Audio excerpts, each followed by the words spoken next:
The Baker and the Nun, the Immaculate Confession, Episode 5 and 6. It was a sunny Friday afternoon when Tony and Sister Mary decided to step up their bakery game once again. This time, they were going to combine science with spirituality. Or, at least, that's what Tony said when he introduced his new idea. "We're doing it, sister," Tony said with the fervor of a man who had clearly consumed way too much caffeine. "We're launching the Immaculate Crêpe of Creation." Sister Mary, who had been in the middle of praying to the sugar gods for guidance, froze. "The what now?" "The Immaculate Crêpe of Creation, sister. You know, like a crepe, but, divine," Tony said, flinging his arms wide as if he were about to reveal the holy grail of breakfast foods. Sister Mary blinked slowly.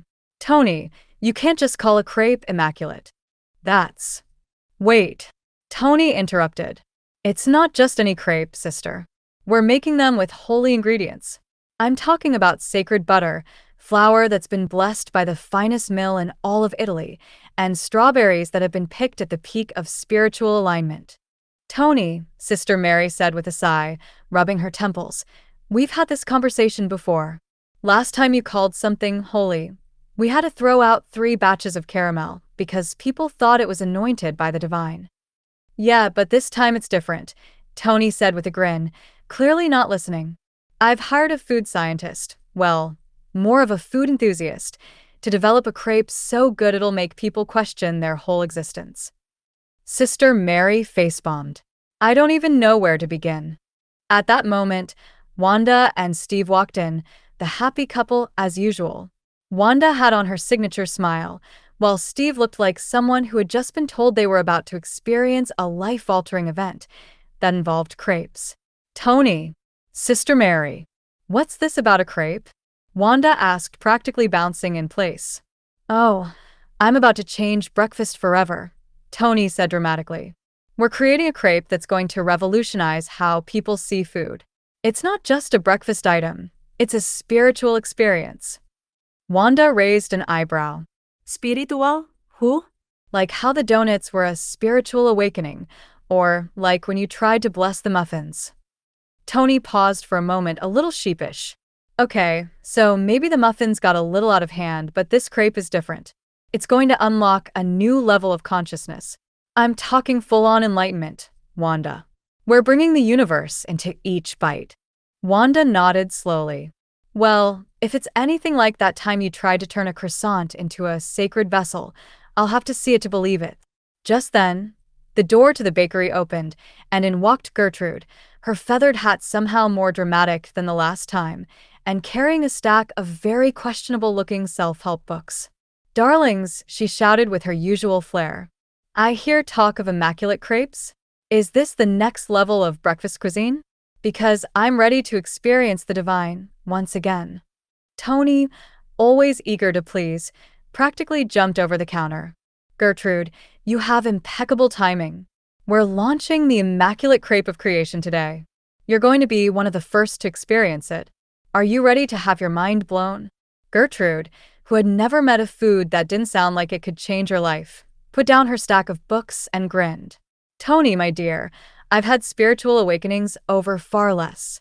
I'm ready to experience this transcendent breakfast you speak of." Sister Mary sighed, muttering to herself, "This is a terrible idea." Just then, the door swung open again, and in walked an elderly man, his glasses perched on his nose as he squinted around the bakery. "Hello? Is this the place where you, do those holy crepes?" he asked, his voice a bit shaky. Tony immediately jumped to his feet. "You bet it is, sir. Welcome to the Immaculate Confession, home of the crepe that will change your life. It's not just food. It's a revelation." The elderly man squinted at the counter, then at Tony, then at the crepes on display. "Revelation, eh? Well, I was just hoping for something light to eat. I'm on a spiritual journey of my own. My wife said if I came here, I could eat something without feeling guilty for the rest of the day." Gertrude, ever the drama queen, leaned in, clasping her hands together. "Ah, yes, dear. It's not about guilt. It's about transcendence. About reaching new heights of fluffy dough. About finding your inner peace in a bite of breakfast." The elderly man blinked at her, unsure of what he'd just heard. Right. I'll take one of those crepes then, I suppose. Coming right up, Tony said, his enthusiasm now bordering on manic. As he whipped up the first crepe, he poured an unholy amount of syrup on it, adding fruit, whipped cream, and what appeared to be a few sprigs of basil for some unknown reason. He handed it over to the elderly man, who looked at it as if it were some kind of cosmic orb. "This, my friend," Tony said, his voice dripping with the kind of intensity usually reserved for ancient prophecies, "is going to change the way you view food. It's more than a crepe. It's life-altering." The elderly man took a bite. Then he froze. He chewed slowly, his face blank. The room went silent, every pair of eyes focused on him. Finally, he looked up, blinking rapidly. "Well?" Tony asked, barely able to contain himself. The elderly man took another bite. Then another. "It's fine," he said with a shrug. "I don't know about all that spiritual stuff, but it's a pretty good crepe." The bakery erupted into laughter. Wanda was practically in tears. Gertrude, still dramatic, threw her hands in the air. "I knew it. This is exactly what we needed, a little humility." Sister Mary, though amused, leaned against the counter. "You know, Tony, maybe we're onto something after all. But next time, let's leave the holy out of the name. It might save us from another round of unnecessary spiritual awakening." Tony, looking deflated but still optimistic, sighed. "I'm thinking of trying a blessed bagel next week. It'll be the bagel of the year." Sister Mary just stared at him. "Please." No. Just no. And so, another episode of the Immaculate Confession wrapped up, filled with a crepe that couldn't quite live up to the heavenly expectations, but was still pretty darn good, and that was enough for the quirky group of regulars. But knowing Tony, next week was bound to be even more ridiculous. After all, he still had that blessed bagel idea on the back burner. The Baker and the Nun. The Immaculate Confession, Episode 6. It was another ordinary Monday morning at the Immaculate Confession, but as usual, nothing in this bakery was ever truly ordinary. Tony was pacing the floor, eyes wide, his hands trembling slightly as he worked up to what could only be described as a revolutionary new idea. "Sister Mary." Tony burst out from behind the counter, startling the nun who was in the middle of trying to bless a tray of cookies. Sister Mary barely flinched. She had seen Tony's enthusiasm before. "What now, Tony? Did you put holy water in the dough again? Because I'm telling you, the last batch turned the entire bakery into an artisanal swamp." No, no, no, sister, this is big," Tony said, practically vibrating with excitement. "I'm talking about the divine donut of destiny." Sister Mary stared at him for a long moment. "Is this going to be like the transubstanti brioche debacle?" "Totally different, sister," Tony said, his hands in the air. "I've finally cracked it. A donut so good, so spiritually enriching that people will look at it and say, 'Yes, I am one with the universe, and also I want 2 more donuts, please.'" Sister Mary dropped her prayer book and rubbed her eyes. "Tony, if you're going to do this, I suggest you take a minute to consult with the bakery gods first. You remember the blessed beignet incident, right?" Tony waved her off. "No time for consultations. The universe has spoken. This donut will bring enlightenment, satisfaction, and possibly a sugar high that will lead to existential clarity." Before Sister Mary could protest further, Gertrude burst into the bakery with the usual flair, her feathered hat looking more feathery than usual. "Darling, I heard rumors of a divine donut," Gertrude said, looking positively scandalized. "Is this the new thing? Because I just had an epiphany this morning while I was drinking my 3rd cup of morning tea. I decided that I must experience a donut that can align my chakras. This is what I have been waiting for, darling." Tony grinned like a mad scientist who had just discovered the secret to eternal life. "You're in luck, Gertrude. Behold, the divine donut of destiny. Prepare for spiritual ascension, enlightenment, and, extra frosting." Gertrude gasped. "Extra frosting? You're speaking my language." Just as Tony was about to start mixing, in walked Steve and Wanda. Wanda was holding a yoga mat, and Steve looked suspiciously like he had just come from a self-care retreat that involved more cucumber slices than was strictly necessary. Tony, Sister Mary, we've heard about the divine donut of destiny, Wanda said, settling down on one of the bakery chairs with the elegance of someone who spent too much time at tea ceremonies and not enough time eating donuts. You bet you've heard of it, Wanda. The world is about to change, Tony said dramatically. You'll experience a level of bliss you didn't even know was possible, all thanks to my new donut. Steve, looking mildly interested but more concerned about his gluten intake, raised an eyebrow. Is it gluten-free? Tony paused, then grinned. Of course it's gluten-free. It's also dairy-free, sugar-free, and spiritually transcendent. Wanda squinted at Tony. So, it's just air? No, no, no, Tony said, waving his hands frantically. It's a donut, but it's been blessed by the finest ingredients the universe can offer. We're talking non-GMO, ethically sourced, metaphysically boosted flour, handpicked by monks who have meditated on their purpose for hours before kneading. Sister Mary, who had seen enough of Tony's overenthusiastic food philosophies, crossed her arms. If I see one more monk involved in food preparation, I'm going to lose it. Meanwhile, Gertrude had already grabbed one of the donuts off the counter before Tony could finish his sentence. She took a bite and closed her eyes dramatically, as if she had just unlocked the mysteries of the universe. It's perfection, she moaned. Tony watched, eagerly waiting for Gertrude to provide more details. She slowly opened her eyes, clearly having transcended the limitations of earthly existence. I have ascended, Tony, Gertrude said solemnly. I've reached a higher plane of understanding, and I need another one. Okay, you like it. I get it, Tony said, wiping his hands on his apron and glaring at the small crowd who was now fully invested in the donut saga.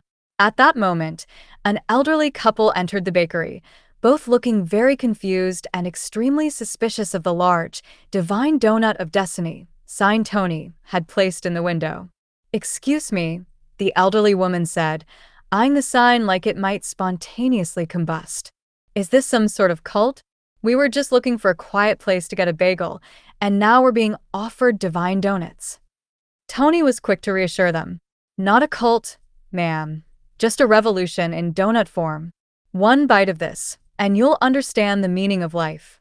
Or, at least you'll forget why you came in here in the first place. The elderly man scratched his chin. You know, I once had a donut that changed my life. I was in a small bakery in New Orleans, and it was so good, I almost thought I saw God. Or, at least I saw a really good glaze. Well, this is the next level, Tony said, beaming with pride. And it has extra frosting. For your soul. The elderly woman squinted suspiciously, but took a donut anyway. Fine. But if I find out this is some sort of donut pyramid scheme, I'm coming back here with a lawyer. The couple left, and the bakery immediately erupted into chaos. Gertrude was now talking to Wanda about how she could sell the divine donut of destiny at her next high society brunch, while Steve was quietly contemplating the concept of soul glaze. Sister Mary just shook her head. Tony, I swear, if you don't stop with these life-changing pastries, I'm going to become a pastry-free nun. Too late, Tony said, taking a bite of his own creation. I've already achieved nirvana. It's delicious. And with that, the Immaculate Confession experienced its most enlightened day yet.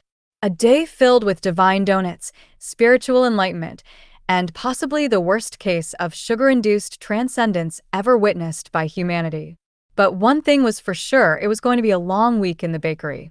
Next time, the donut craze takes an unexpected turn.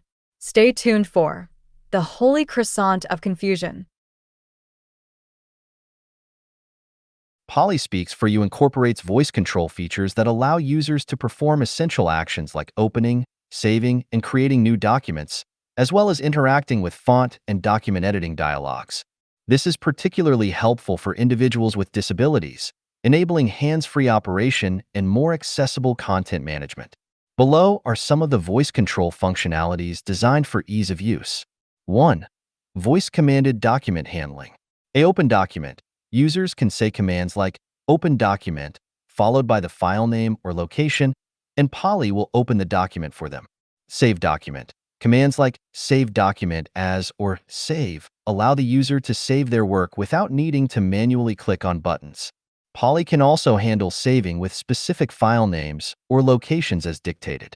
A new document. A simple voice command such as create new document or start new file will initiate a fresh document in the app. A closed document. Commands like close document or exit can be used to close the current document. 2. Font dialog voice controls. Font style. Users can control font settings by saying change font to Arial or set font at Times New Roman. This would change the selected text's font style. A font size. Commands like increase font size or decrease font size adjust the text size according to user preferences. A font color. Users can use commands such as set font color to red or change font to blue to personalize the text color.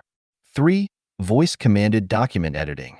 A text formatting. Commands like bold text, italicized text, underline text, or strikeout text allow users to edit their document easily. For example, saying bold this text will apply bold formatting to the selected text. Alignment. Users can command alignment changes by saying align left, align center, or align right. A text insertion. A user can say insert text, and the software will insert the given text at the current cursor position. A text navigation. Commands such as go to the top, scroll down, or move to the next paragraph enable users to navigate the document without the need for a mouse or keyboard. 4. Voice-activated help and assistance. Help commands. Users can ask questions like, "What can I do?" or "Help me with saving" to receive guidance on specific tasks. Poly can offer step-by-step instructions based on voice queries. A undo/redo. Voice commands such as undo or redo let users correct mistakes or revert to previous actions in their document. 5. Advanced features for accessibility. Speech recognition training. For improved accuracy, Poly can guide users through the Windows speech recognition training process, adapting to their voice patterns and improving dictation accuracy. A text-to-speech for editing. Users can have text read aloud to them while editing, making it easier to spot errors and refine their documents. These voice-controlled features make Poly Speaks for You an accessible tool for individuals with disabilities, particularly those with visual impairments, mobility issues, or other conditions that limit their ability to use traditional input devices. The hands-free operation helps users maintain independence and improve their document management and editing experience. If you've enjoyed this video, don't forget to hit the like, share, and subscribe buttons to stay updated with more content. The creator of Poly Speaks for You has always been driven by a passion for giving a voice to those who need it most. Whether it's through text-to-speech technology or voice recognition, the goal has always been to create tools that help individuals, especially those with disabilities or learning challenges, communicate and interact with the world in a way that is meaningful and empowering. The stories shared, such as those about the sailors aboard the HMS Victory, are not just about reliving history, they are about the power of voice.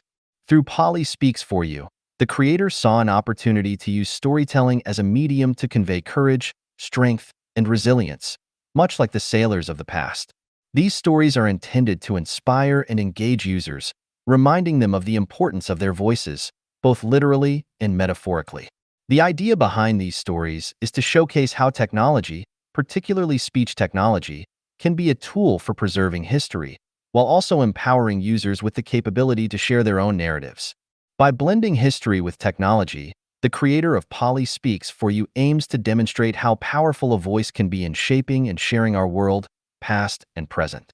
In a sense, these stories represent more than just entertainment. They are a way for the creator to give a voice to history, to connect with users in a deeply human way, and to remind them that their voices matter, whether they are telling their own stories or those of others. The creator's work in developing Poly Speaks for You is never just about making a functional tool. It was about making sure that every voice had the power to be heard. If you've enjoyed this video, don't forget to hit the like, share, and subscribe buttons to stay updated with more content. This content has been adapted from the powerful features of Poly Speaks for You, South Africa's leading accessibility software. Learn more at www.polyspeaksforyou.co.za. We invite you to support this meaningful dyslexic initiative crafted and developed by an individual who personally understands the challenges of dyslexia.